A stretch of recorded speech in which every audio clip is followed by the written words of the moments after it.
So, like, what if the genie in the Crown of, like, Choice was Will Smith from Aladdin? Okay.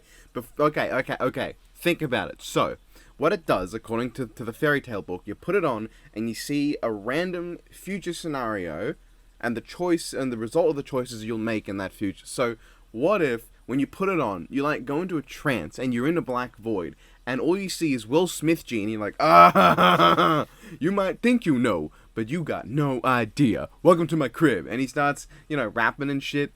And he's like, so this is a story all about how your life will get flipped turned upside down. I like to take a moment and sit right there.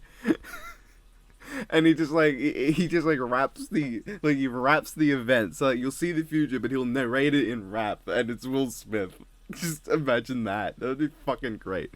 Anyway, so I want to start by giving this episode some credit.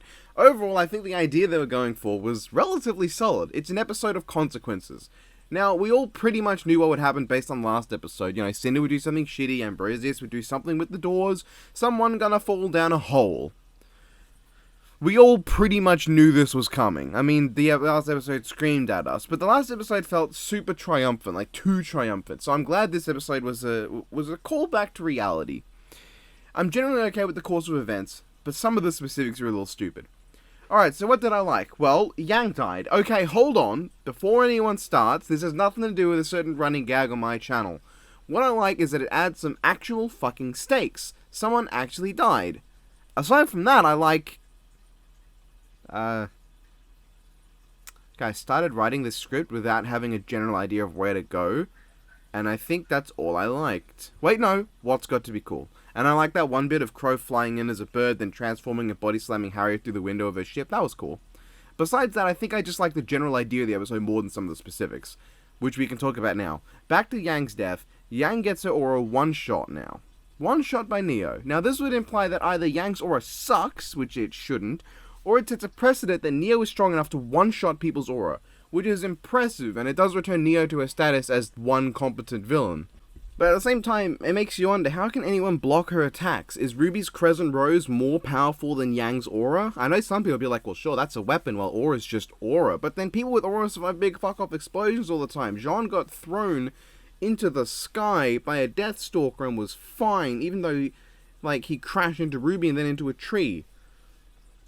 But yeah, this sets the precedent either that Neo's got the physical power to one-shot people's aura, which means anytime she doesn't do that would be either bad writing, or it'd mean whoever survived it just had more aura than Yang, meaning Yang's aura isn't very impressive, which is weird given she's supposed to be a big tanky character.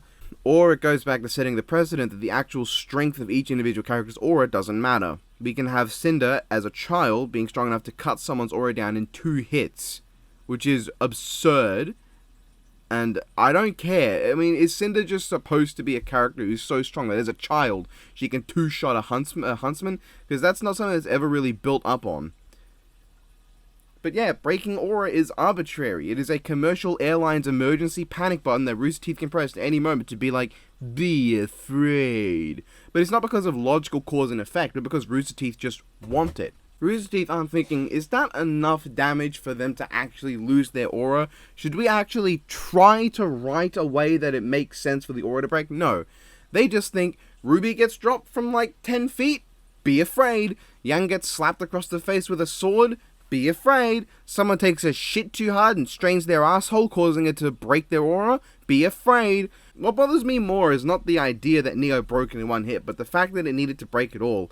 Yang didn't need to lose her aura to die here. If someone is as strong as an elephant, you do not need an elephant to physically move them. It just takes enough strength to move someone with that amount of mass at a certain velocity to send them flying. You do not need an elephant to launch someone as strong as an elephant a good distance away, unless that person is also as heavy as an elephant. I know fiction likes to portray it as something impressive when you move somebody with incredible strength with an attack, but it really isn't. Iron Fist is not a herald because he can send Colossus flying. All it means is that Iron Fist is strong enough to launch that several tons of metal a certain distance. It doesn't mean he scales to herald tier. The reason I'm applying this logic to RWBY especially is that fucking Elm exists. Her entire purpose is to stick herself to the floor. Clearly, moving somebody in RWBY doesn't require equivalent strength. That would just be stupid. So why did Yang need to lose her aura? If you want to say she'd be conscious enough to get back with her gauntlets, flying up, first of all, Weiss could have saved her with ease, Weiss, who's fast enough to block bullets and is in a world where people can jump out of the way of lightning, suddenly isn't fast enough just to make a glyph under Yang, or make a glyph near Yang that's like a black glyph that draws things to it. This is a case where you could have had Cinder stopping Weiss explicitly, but no, we just see Weiss scream at Yang and arrive too late, even though Blake ran in from further away and still got there plenty. Why didn't RWBY save her? Like, I know RWBY was fighting Neo, but the thing is that RWBY's semblance is so fast, she could get out of the way of Neo's attack, and then what's Neo going to do to stop her? Like, RWBY just runs down, grabs Yang, and brings her back up. I mean, hey, you could have easily had Neo cast, like, an hyperactive imagination thing on RWBY, so she tries to grab Yang, but she doesn't realize she's going the wrong direction, and then RWBY gets herself killed in the void, and it's a win-win for Neo. Like, why not, huh? Seriously. RWBY, why are you such an asshole to your own sister, not even trying to save her? Blake's the only one that tried to save her, and she's got the worst option to do so. She's got the least chance of saving her because she's got a limitation in how far her throw can go. Weiss doesn't seem to have a limitation with how many or how far her glyphs can go, and RWBY can just straight up fly now. They fly now? They fly now! Seriously, come on. And what you could have done, imagine if Yang was awake. And the reason that RWBY and Weiss didn't try to save her was because Yang was fine and she tried to shoot her way back up. And she tries to reach to Blake's fucking thing. But then what happens is Cinder gets there and Cinder gets between Blake and Yang. And Cinder blasts Yang into the ether herself. That way, not only could Cinder be involved, but RWBY and Weiss not trying to save Yang makes a little more sense because Blake was on it and Blake was going to succeed. I mean, sure, I would then be asking, well, why didn't they try to stop Cinder? But I would believe Cinder being able to just blast through them to go stop Yang from surviving. I mean, because at least Cinder would have accomplished something. All she really does in this scene is kill these fucking normies, and it's hilarious. There's a stupid little explosion. They all ragged on the funniest way possible. Now, who did they send to Vacuo? Well, of course, they sent Ren, because he's going to mask everyone from the Grim. That makes sense. They sent Oscar because he has Ozpin, who is a spiritual leader and be the best at navigating a kingdom that only he has been to. Okay, yeah, possible. And they sent John because John has the ability to amp Ren's aura enough to... That ain't John. Why Emerald? Why? Why would you send someone that they don't trust? Like, sure, John was helping people get through the portal, but I feel like this is a case where you can... Or this is a case where John should have just gone with them. It would have made sense. Also, it would have been really cool if Emerald stayed. Like, if they sent John instead, it would make more sense because he's going to amp Ren. But also because then Emerald could see Cinder and you could have some drama there, but nah. Also, she could have illusioned Cinder enough to give RWBY time to silver... Wait, no, why didn't she silverize? She doesn't need that much time. Why didn't RWBY at any point prior to Yang dying... I know why she didn't after, because, she was stuck with Neo, but... Why didn't she silverize until Neo had enough time to sneak up on her? Like, narratively, it was just another random bullshit thing to facilitate Yang dying. But also, like, if anyone's going to be like, she didn't have enough time to, she was busy fighting Cinder, might I redirect you to the 2-second startup she had when she last encountered Cinder? And the fact that Cinder just has a whole speech to RWBY. Cinder couldn't react to the silverize the first time, why would she be able to react now? Especially when Blake, Yang, and Weiss are there to stop her from stopping RWBY. Why can't anything be fucking consistent? Also, why did Yang jump into Neo's blade?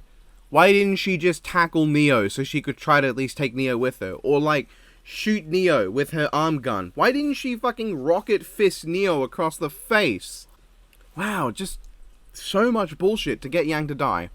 Oh, also, Cinder's voice acting is awful and I hate every single line she says. Speaking of the villains, aside from their final attack, I did actually like the general idea they went for.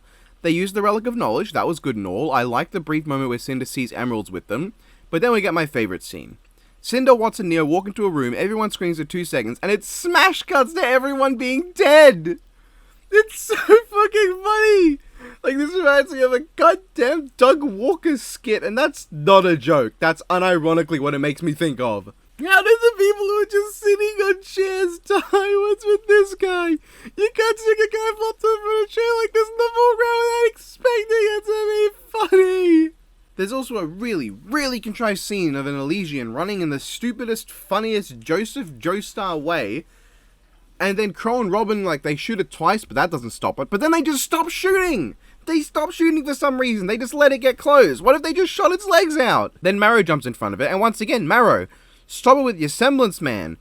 Sure, you'd probably let everyone else free, presumably, unless you just stopped everyone at once. But you let them free by doing this anyway. And why did your aura die?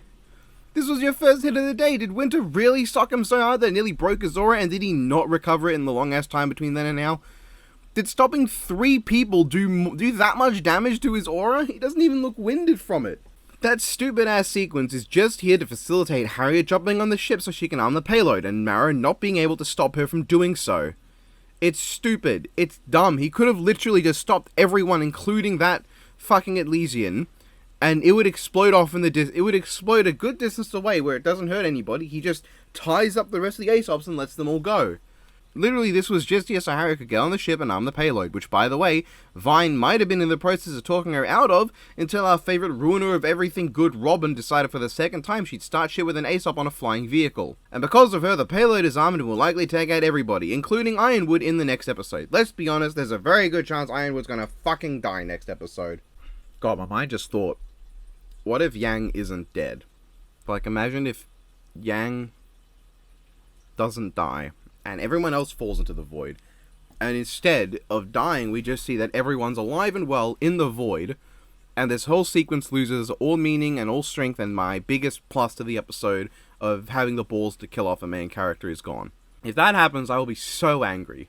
Like, it's very possible it's gonna happen. I'd be so pissed off if it does. Anyway, Ironwood gets set free, and thankfully, you know, as makes sense, they kept all of Ironwood's equipment plainly visible and open, not expecting there to be any chance of a malfunction happening, especially after they fucking pull out the Relic of Creation, and Atlas is going to be in freefall, and they didn't expect any malfunction to happen.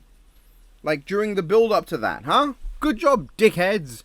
Anyway, he gets free, picks up his guns, and he kills Jacques, meaning in this volume, Jacques was completely useless. We didn't get to have a scene of him confronting Weiss after Winter tells him that she made the choice to let him live. That could have been nice.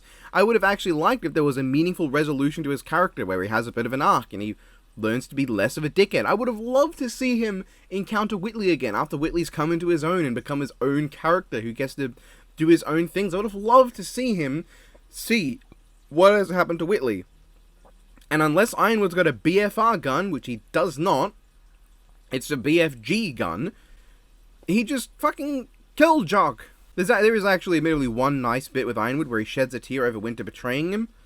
Though the tear starts from the middle of his eye and not his tear duct. That looks really creepy. Am I the only one who thinks that looks really creepy? But yeah, we get to see Ironwood shoot Winter, and we'll see how she survives next episode. Even though he was running towards her, which I don't get, why would you do that? Why would you do that? You got a ranged weapon. She's got a melee weapon. She's running at you. I mean, whoever said a military general needs to be good at strategy anyway? Then people get Grimvord, and that was an episode. Did I like it? I don't know. I did before making this review, but now I realize I might just like the general concept behind what happens instead of the specifics of how things went down. Though the fact that the episode made me like it in any capacity is a bit of an accomplishment. I will give it this. No backhands here. The episode had the balls to kill off Yang. If anything, it deserves credit for that above all else. Even if the sequence is really dumb and makes no sense, the fact that it exists at all is something I can wholeheartedly say I'm happy with. Rooster Teeth having balls is good. Even though Rooster Teeth don't have the balls to actually have Blake and Yang kiss because they'd rather kill the LGBT couple instead of have them be a couple. Though, once again, yeah, if the void turns out to not actually be dangerous and they end up surviving, and like everyone gets into the void and they live, I will be so angry. I swear to God.